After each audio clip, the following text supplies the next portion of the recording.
You walked past it this morning. Or yesterday.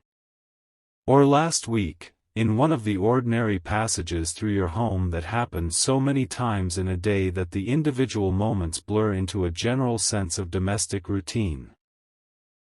You walked past something that was waiting to be seen, waiting for the specific quality of attention that transforms the ordinary into the revelatory, waiting for the moment when your eyes were open enough to receive what your spirit has been sensing for longer than your conscious mind has been tracking. That moment is now.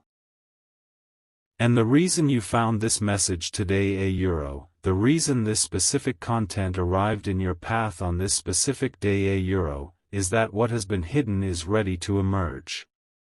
Not because you did anything to force it. Because the timing, which has always been moving toward this, has arrived at the place it was always moving toward. And you were meant to be here for it. Something is hidden in your home. I want you to understand this in the fullest sense of what it means. Not in the material sense of an object misplaced or a document forgotten in a drawer though for some of you, what is about to be revealed will take a form that is more tangible than you might expect. In the deeper sense. The sense in which the most significant things in a life are often the last to become visible. The sense in which what we have been building without knowing we were building, what we have been accumulating without tracking the accumulation, what we have been becoming within the four walls of our most private existence that what eventually has to step into the light because it has grown too large to remain in the shadows any longer. Your home has been the container for something large. Something that has been growing in the quiet of your private life, fed by everything you have given and endured and chosen and prayed and loved within those walls. And the growing is complete. The thing is full-sized now. And full-sized things that have been hidden cannot remain hidden indefinitely. They press against the concealment. They make their presence known in small ways that accumulate until the moment when the full seeing becomes not just possible but inevitable. Today is that moment for you. The inevitable seeing has arrived. And I want to walk with you through what is about to be revealed, because receiving something significant is made more complete by understanding what you are receiving rather than simply being surprised by it. Let me begin with what your home has been witnessing that you may not have fully registered. Your home has watched you pray. Not just the formal prayers the ones with words and posture and the deliberate orientation toward God that we recognize as prayer when we are doing it. The informal ones too. The thoughts that were prayers without being named as such. The sighs that carried more petition than language could hold. The moments of silent looking out a window or sitting in a chair with a heaviness that was simultaneously a burden and an offering I cannot carry this alone, and so I am giving it to you without quite knowing how to make the transfer. Your home has witnessed thousands of those moments. The full catalogue of your interior life before God, lived out in the space that allowed you to be most fully yourself. And in witnessing those moments, your home became something. It became a sanctuary. Not because of anything you built or bought or deliberately constructed. Because of what you brought into it the consistent, sustained, deeply personal practice of bringing your actual self before God in the most honest terms available to you. Sanctuaries are not created by architecture. They are created by the quality of what happens within them. And what has happened within your home the honest bringing of yourself before the source of everything, day after day, through the beautiful seasons and the devastating ones has made it holy ground. Standing on holy ground today, you are being invited to see what the ground has been holding. The first thing your home has been hiding and the first thing being revealed to you today is the full extent of your own resilience. Not the performed resilience. Not the managed, public-facing version of coping that you have offered the world in the difficult seasons. The real one.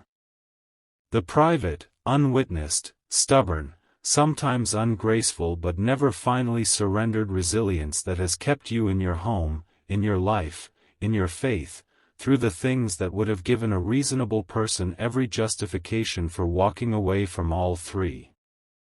You do not know how resilient you actually are. That sounds like a compliment, but I mean it as a factual observation about the nature of resilience as it is actually lived from the inside. When you are in it, resilience does not feel like a quality you possess. It feels like barely managing. It feels like getting through rather than thriving. It feels like the quiet maintenance of a minimum viable version of yourself while everything in you that requires abundance is running on empty. It does not feel like strength. It feels like the absence of the option to be anything other than what you have to be. But from the outside from the vantage point of heaven watching your home what that looked like was extraordinary. A person who did not stop. Who kept getting up. Who maintained something that mattered across conditions that demanded nothing less than everything. The resilience that your home has witnessed is one of the most significant things about you. And it has been building, in the spiritual atmosphere of your private life, a testimony that is about to become the foundation for the next thing the thing that requires exactly this quality of staying power to sustain it properly. What is being revealed is that you are built for what is coming. The resilience is not incidental to your next chapter. It is the specific qualification for it. It is why you, rather than someone who had an easier path, are the person who will be able to hold what is coming and keep holding it through the seasons when holding it requires everything. The second thing your home has been hiding is a dream that did not die when you thought it did. There was something you believed for a specific vision of what your life could be, a particular hope for how a relationship or a circumstance or a calling might unfold that encountered enough resistance, enough disappointment, enough of the grinding attrition of sustained hoping without visible result, that you told yourself it was gone. That you had moved past it. That you had done the mature and necessary work of releasing it and adjusting your expectations to something more realistic. But your home knows the truth. Your home was there in the quiet moments after you said you had let it go, when the dream surfaced again in the unguarded minutes before sleep or in the particular quality of longing that arrived on certain afternoons without invitation. Your home was there when you pushed it back down, firmly, and with what you told yourself was spiritual maturity, the acceptance of what is instead of the pursuit of what was hoped for. And your home watched the dream refuse to stay down. Not dramatically quietly. Persistently. With the specific stubbornness of something that is genuinely real and belongs to you and therefore cannot be finally released no matter how many times you attempt the releasing. What is being revealed today is that the dream was never yours to release. It was given to you. Placed in you by the same source that placed the longing for it, knowing that the longing and the dream together would sustain you through the preparation period that was required before the dream could manifest safely. Dreams that God places in a person do not die when the person tries to release them. They wait. They go quiet for seasons. They allow the releasing to happen because the releasing is part of the preparation the humbling of the self-sufficient will, the surrender of timeline, the maturing of the dreamer into someone who can hold the dream as a gift rather than an achievement. And then, when the preparation is complete, they resurface. With fresh clarity. with the specific, unmistakable quality of something that belongs to you and has always belonged to you and is now finally close enough to touch. The dream in your home is surfacing. Receive it. Not with the grasping urgency of someone who is afraid it will disappear again if they do not hold it tightly enough. With the open, peaceful, genuinely expectant hands of someone who has done the preparation and now simply waits for the arrival. The third hidden thing is a relationship that is closer to a turning point than either person in it has acknowledged out loud. Within the context of your home the relationships that have been built and maintained and sometimes strained from within those walls there is one that is preparing to deepen in a way that will change its quality significantly. You may sense which one I am describing. The relationship that has been moving towards something, slowly and not always clearly, but with a consistency that your spirit has registered even when your mind has been focused elsewhere. Something is about to be said or done or decided in the context of this relationship that marks a new chapter in it. A conversation that goes deeper than the conversations before it. A choice that one or both people make in the direction of greater honesty, greater vulnerability, greater commitment to what is real between them rather than what is comfortable. A moment of recognition, the kind that cannot be taken back once it is spoken, that changes the landscape of what two people are to each other. Your home has been the incubator for this moment. The shared time within its walls, the ordinary and the significant, the accumulated experience of being known by someone in the specific way that home permits all of it has been building toward a moment that is now very close. Watch for it. When it comes, it will feel less like a beginning and more like a long overdue recognition of something that has been true for some time. And receiving it fully being present to it without the deflection or the minimizing that we sometimes apply to important moments because their importance is almost too much to hold will allow it to be everything it is designed to be. The fourth hidden thing is a capacity you have that you have been significantly underestimating. Something you can do a gift, a skill, a way of seeing or creating or connecting or helping that has been present in your home in the form of the things you make or do or say in the private hours when you are not performing for anyone. The version of your capacity that exists in your home is the fullest version of it. Because at home you are not editing for an audience or calibrating for approval or moderating yourself to fit a context that was not designed with your specific gifts in mind. At home you are simply doing what you do because it is what you do. And what you do, in that unedited, unperformed, fully expressed form, is more significant than you have been allowing yourself to believe. The revealing today includes a clearer seeing of this capacity. A recognition of what you are actually capable of that is not filtered through the modest and often inaccurate self-assessment that people tend to apply to themselves. The full version. What you can actually do, at full expression, with full commitment, without the self-limitation that fear or habit or the accumulated messages of people who could not see you clearly has been installing. When you see this clearly, something in you will unlock. A willingness to take the thing you have been doing in private and bring it into a larger expression. A readiness to offer what you carry to a wider context. A decision, forming now and becoming clearer through the process of this revealing, that the private version of your gift has been given long enough and the time for the more public, more fully expressed, more genuinely impactful version has arrived. The fifth hidden thing is a provision that is already in your environment and has not yet been recognized as provision. Something in your home a resource, a connection, a skill you have been using for other purposes, a relationship you have been taking for granted, an asset you have not thought to deploy in a new way is the seed of a financial or practical breakthrough that is closer than any external development would suggest.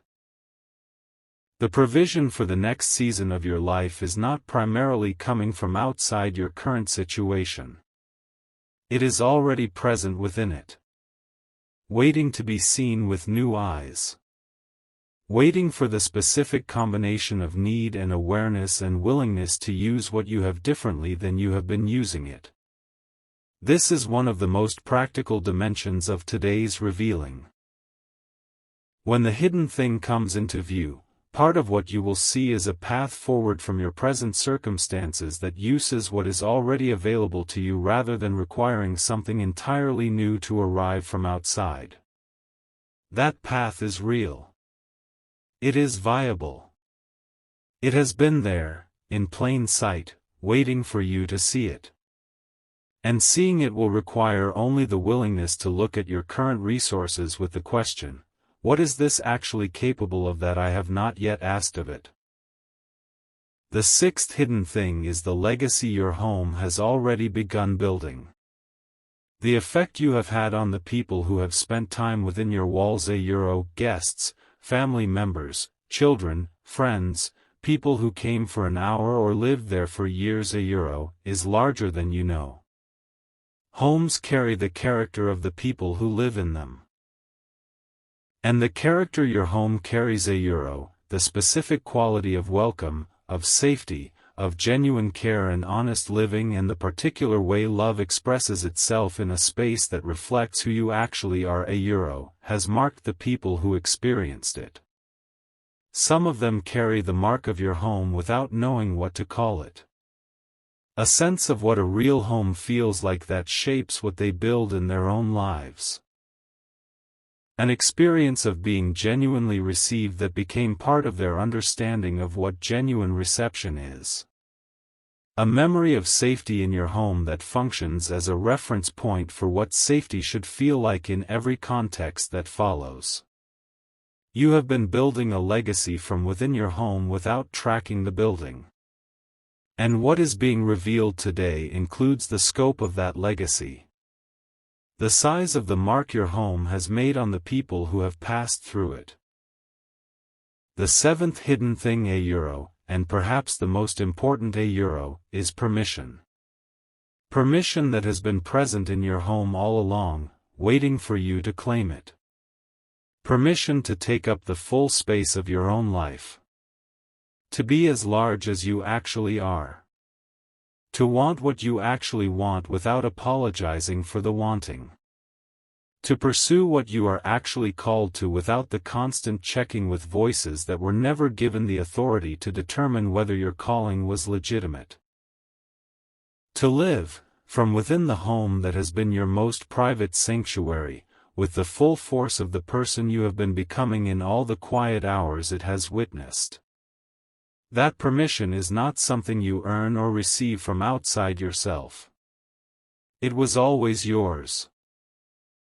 It was built into you by the one who made you, embedded in the design of who you are, present in the specific combination of your gifts and your history and your longing and your capacity that makes you unrepeatable in the universe.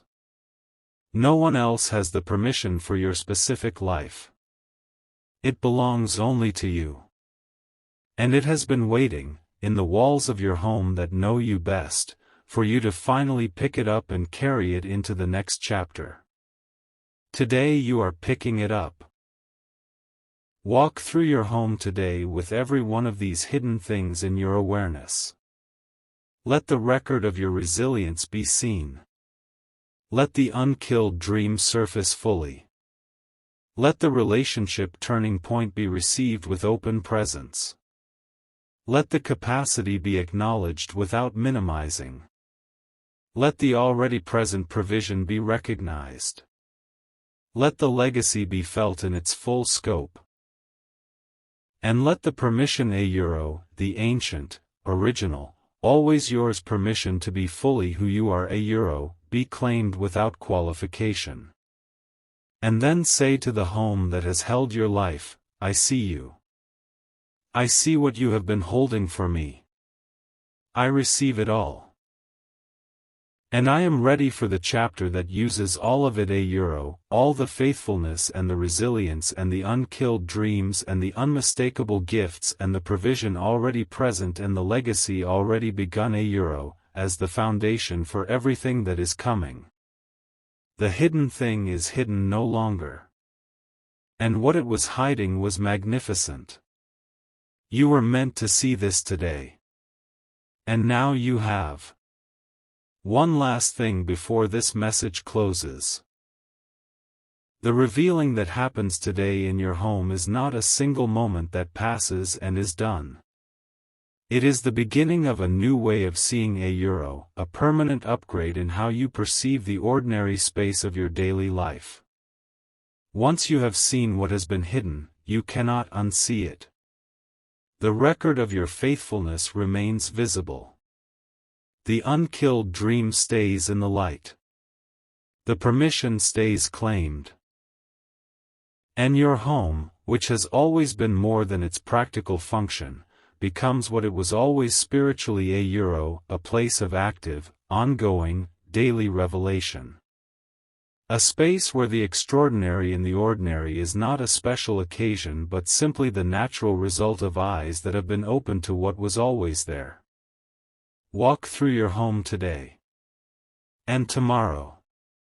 And every day that follows. With the eyes that today gave you. And watch what keeps becoming visible as the hidden things continue, one by one, to step into the light they were always meant to inhabit. You were meant to see this today. And what you are about to see will change how you see everything. The home you return to tonight will feel different. Not because anything in it has physically changed. Because you have changed in how you see it. And seeing changes everything, it changes what is possible, what is receivable, what is recognizable as the gift it actually is. The same walls that have held your ordinary life will hold, in your newly opened perception, the full and beautiful record of an extraordinary one. One that was always extraordinary. One that was always worth seeing clearly. One that was always, in its quiet and consistent and faithful way, building toward exactly this.